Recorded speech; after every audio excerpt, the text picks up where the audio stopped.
Faltan 5 minutos para que sean las 11 de la mañana, hacen 16 grados 6 décimas, un día espectacular, chicos. Nos preguntan qué está pasando con nuestra playlist y nada, les dijimos, temas sexys, ¿sí? Sensuales, porque estamos en 696. No sé, vos fijate. Está para el meme de Wanda y Zaira. 696. ¿Cómo? Bueno.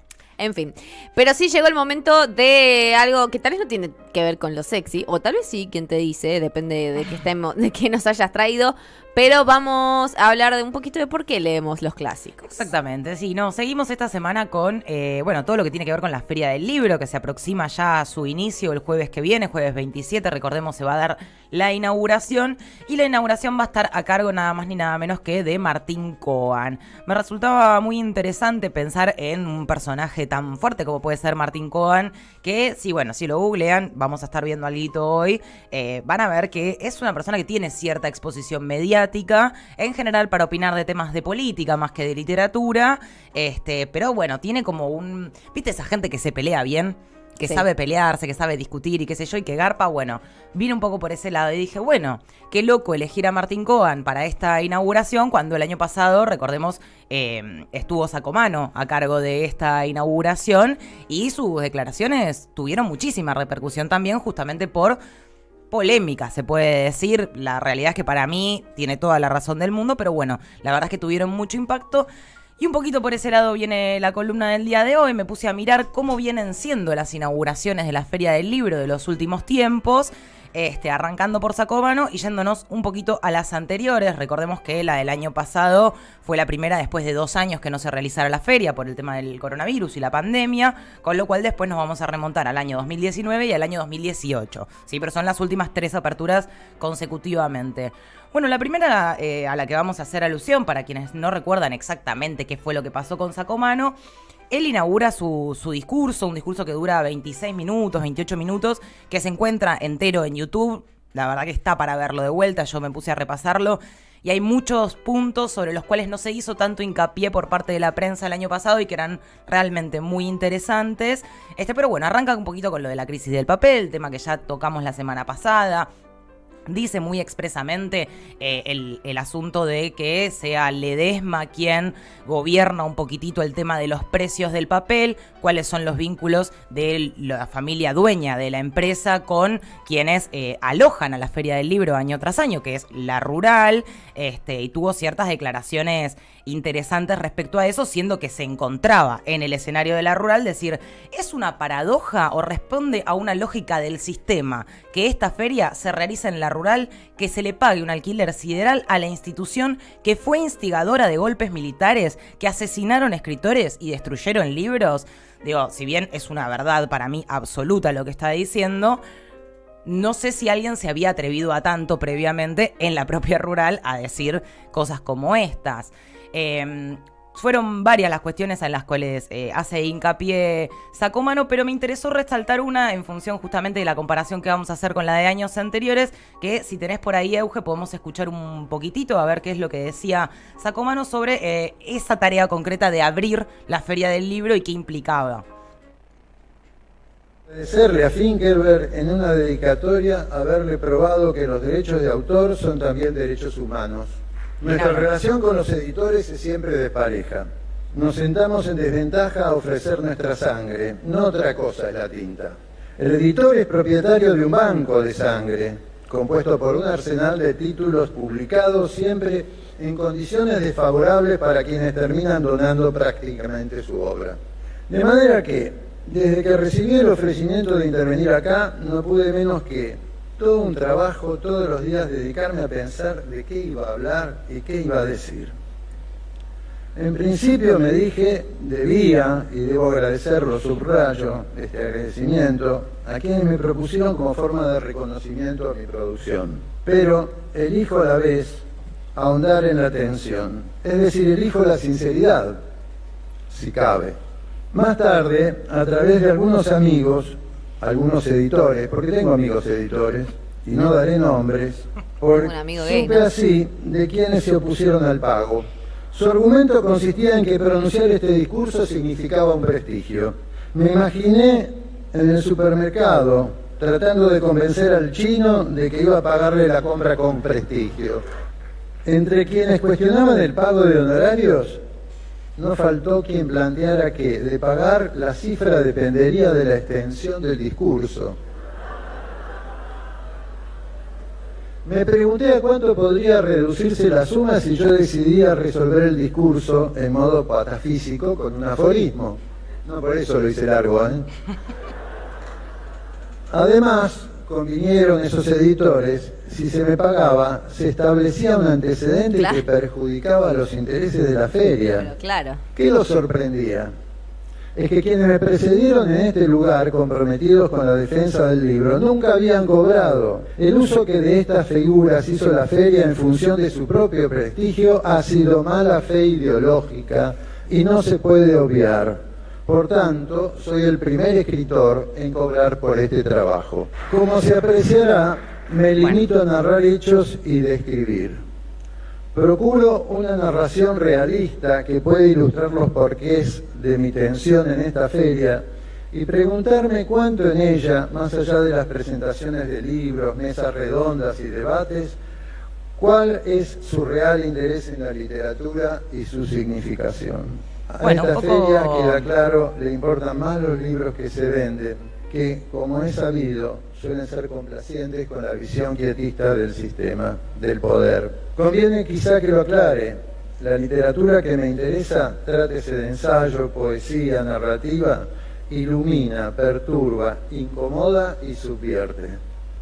Muy bien. Bueno, clarísimo todo lo que dice, un poco sobre el rol del escritor frente a las editoriales, cómo finalmente, bueno, en un momento menciona, es tan solo el 10% del precio de tapa el que se lleva el autor, cómo la mayoría de sus contratos editoriales han terminado en juicios. Por eso al principio mencionaba esto de Finkelbeil, que es un abogado que lo ayuda en estas causas y logra demostrar ante la justicia que los derechos de autor son derechos humanos también para justamente los autores, que si no, no tienen de qué vivir, cómo la feria hace uso del prestigio ajeno para generar prestigio propio, y no es darle un escenario a un escritor para levantarlo, sino es levantar a la feria a través del escritor, y cómo la feria sigue eligiendo estos personajes que justamente van hacia la polémica, que van hacia este punto, también como un punto de comercio, ¿no es cierto? Es el marketing, es como esa cosa de no existe la mala publicidad, ¿no? O sea, usan justamente esas declaraciones polémicas para tener titulares en todos los portales y en todos los diarios.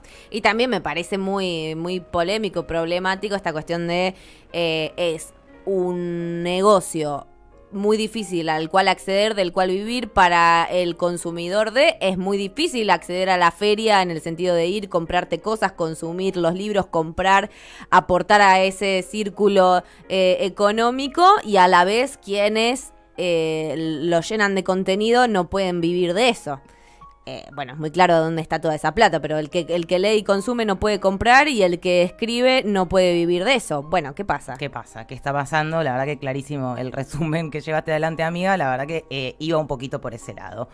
Y dije, bueno, ¿y el año anterior qué pasó? Bueno, el año anterior pandemia, y el anterior pandemia. Pero la apertura anterior, que fue en el año 2019, recordemos un año clave para lo que fue los derechos de acceso al aborto legal, seguro Claro. y gratuito. Y ese año la apertura estuvo a cargo de nada más ni nada menos que de Rita Segato. El discurso de Rita Segato también está entero en YouTube, lo pueden ir a buscar y volver a escucharlo. Es bastante interesante. También está transcripto entero en página 12. Está escrito cual ensayo publicado de esa manera.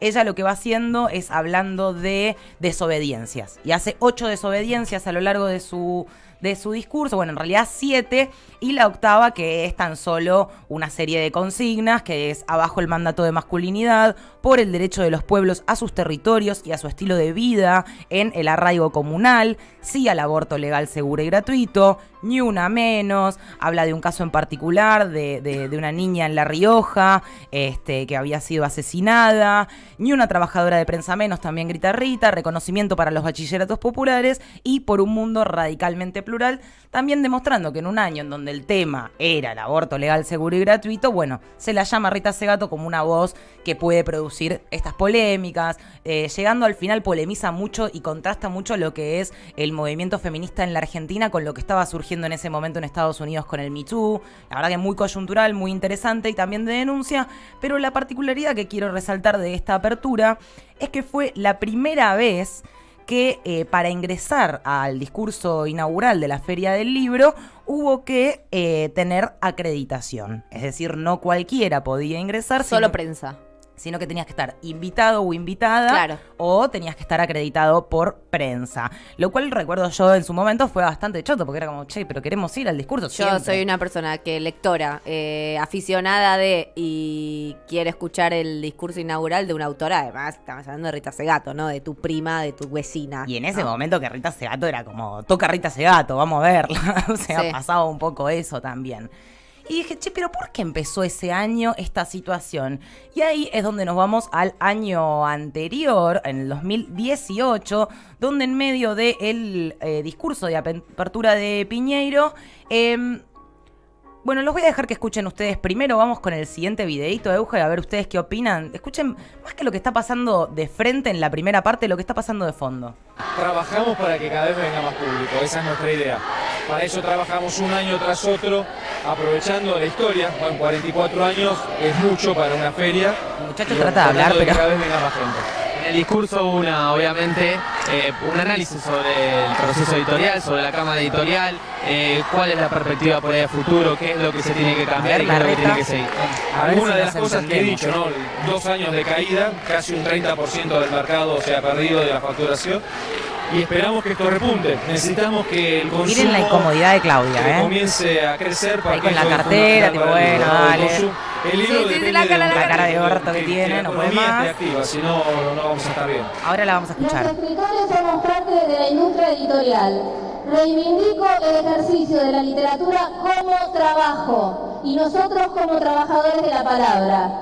Somos trabajadores dentro de una industria, pero a veces ni nosotros mismos tenemos conciencia de ese estatus. La confusión puede deberse a que trabajamos haciendo lo que más nos importa en la vida, escribir. Hay textos inolvidables de Orwell, Margarit Duras, Reinaldo Arenas, acerca de por qué escribimos. Dice Arenas: para mí escribir es una fatalidad, no una razón, una fuerza natural, no una interpretación. Somos trabajadores y también como escritores muchas veces no se reconoce esa situación. Parece que escribimos porque nos gusta y que podemos, digamos, entregar lo que escribimos sin tener una contraprestación razonable económica del otro lado porque hacemos lo que nos gusta y no es así, es un trabajo, ¿no? Bueno, muy parecido a esto que decía Sacomano, en definitiva. La interminable lucha de los artistas. Del artista, totalmente. Bueno, hay dos partes. Una es esta parte que selecciona Telam del discurso de Piñeiro, que tiene que ver con el trabajo. Pero para mí en este recorte la hacen quedar un poco como que lo único que le importa es cobrar y la plata. Y no iba tan por ahí. Lo que pasaba en la primera parte del video que estábamos escuchando, que el director el Instituto del Libro estaba mencionando de la crisis del libro, ya desde el 2018 se lo podía ver. Lo que escuchábamos era una gran movilización de estudiantes que fueron a escrachar a funcionarios del gobierno de la ciudad para reclamar que no se imponga la Unicaba, ¿se acuerdan? Sí. Estaba la medida de la Unicaba ya dando vueltas por ese momento. En ese momento el gobierno porteño termina dando marcha atrás, va para adelante, va para atrás. Es una medida que tiene mucho tiempo. Bueno, un grupo de estudiantes va a la inauguración de la Feria del Libro a cantarle a ver la reta, a ver si nos entendemos. Por eso un poco la incomodidad de Claudia me parece que se nota, porque esto, si bien en el recorte de Telam pareciera ser que a Claudia solo le importa la tarasca, así inauguraba Claudia su discurso. Tenemos ahí el siguiente video para ver.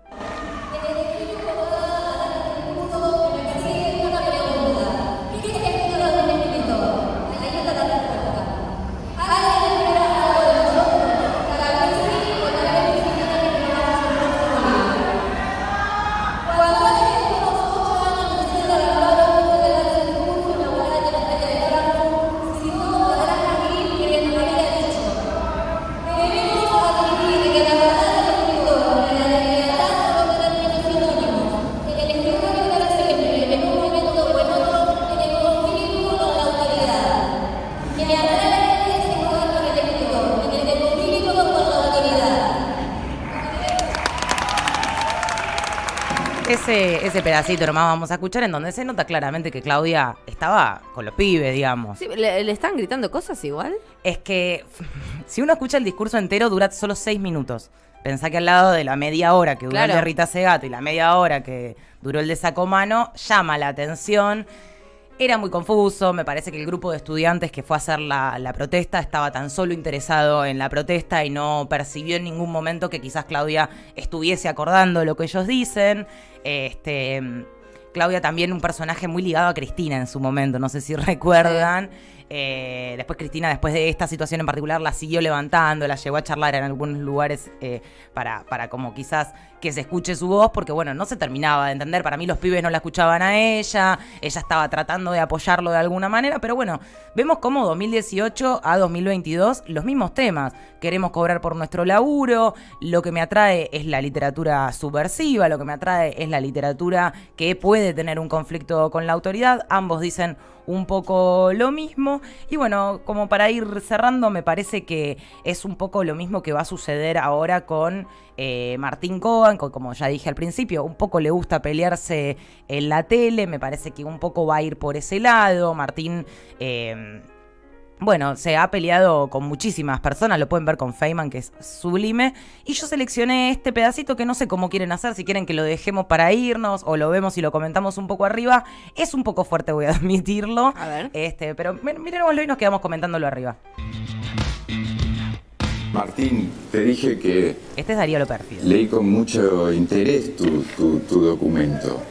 No, yo creo que a muchos... Lo hablamos un día con Ernesto Tiene miedo María Donel. Nos irritó tanto el cambio que se hizo de ese consenso de los 80.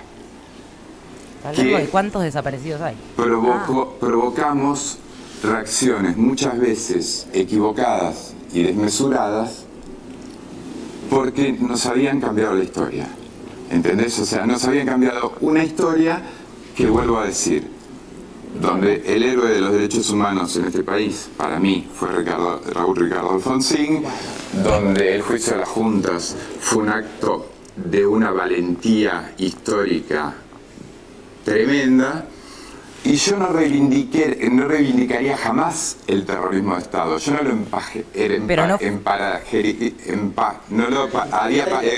equiparía jamás la cara de la gente con los derechos. Equipararía burro.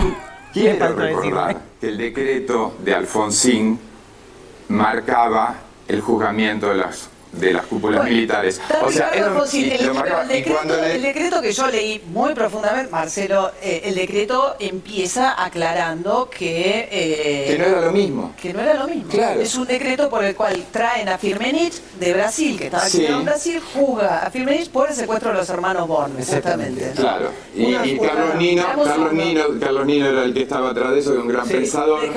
Martín. Ahora, cuando se crea el indulto, Martín. Una sugerencia respetuosa.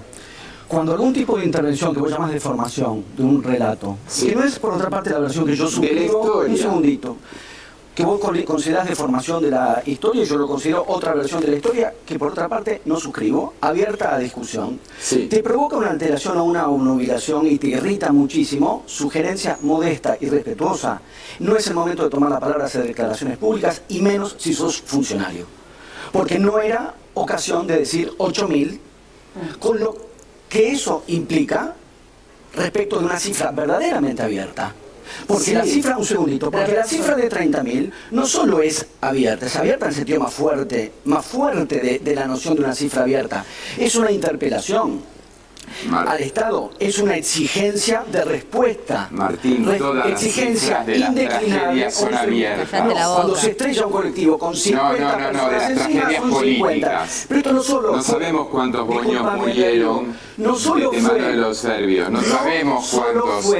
¿Qué tiene que verlo? Una tragedia política. Hay un carácter singular de lo que pasó en la Argentina. Y no me refiero solo a la lucha armada, ni estrictamente a la lucha armada, que es un capítulo particular que me interesa muchísimo. Después del 24 de marzo del año 76, la capacidad de combate y de operación de las agrupaciones armadas estaba prácticamente desarticulada. Y lo que siguió fue una matanza feroz, para quebrar todo sentido de participación política, de reivindicaciones sociales, todo ese estado de emergencia y de lucha que no pasó por la lucha armada y que aplastaron, ya sabemos cómo. Hay algo que increíblemente se ha escurrido en este retroceso que estamos teniendo en estos años, que son las características particulares que tuvo la represión del terrorismo de Estado respecto de otras tragedias políticas. No tenemos muertos, tenemos desaparecidos. Sí. Porque ya no lo quieren ni dejar hablar, a lo pérfido que sigue en esta situación de negacionismo, que ya sabemos que el pérfido iba por esta línea, que no sabe ni hablar, que no puede ni hablar, que Mario Donner le tiene que decir cállate la boca porque la verdad que sos un infeliz, y Martín Coban, que me parece que con 2 huevos doble yema, porque yo sinceramente si lo tengo a este tipo enfrente diciendo esas cosas lo cago a trompadas. O sea, realmente. Sí, pero bueno, está bien, o sea, me parece que argumentos sobran siempre para discutir, cuando los negacionistas que quieren discutir las cifras, argumentos sobran para decirlos con altura, y me parece que Martín Coban no fue la excepción. La verdad que ahí el que putea pierde también, y eso me parece que está muy claro. Si vos te pones en esa, sos una hija de puta, no sé si ganas la discusión. Realmente lo importante, justamente en temas tan delicados como estos, sabiendo que hay discursos negacionistas fuertes todavía existentes en la Argentina, está bien dar esa discusión con esa altura y con esos argumentos, que quede bien claro. Después el que no lo quiere entender, no lo quiere entender por cuestiones políticas. Pero bueno, ¿cuándo lo vamos a ver hablando Martín Coban entonces? Lo vamos a ver entonces el día jueves, o sea, el jueves que viene, 27 de abril. A las 6 de la tarde, si no me equivoco, no, como siempre las inauguraciones, o sea, si bien la feria abre temprano, el acto de inauguración se hace en ese horario, y qué sé yo, quizás mi predicción es que el viernes vamos a estar hablando de lo que dijo Martín, porque probablemente no se guarde muchas cosas, tenga muchas opiniones para decir sobre un año electoral complicado, y que me parece que, bueno, justamente él ahí dice, este declive que estamos viviendo en estos años, se está refiriendo al gobierno macrista, por supuesto, me parece que va a tener algunas cosas que decir, sobre todo creo que puede llegar a hablar de los partidos liberales y demás, así que veremos qué es lo que sucede. Me parece una gran elección Martín Coban para una apertura de estas características.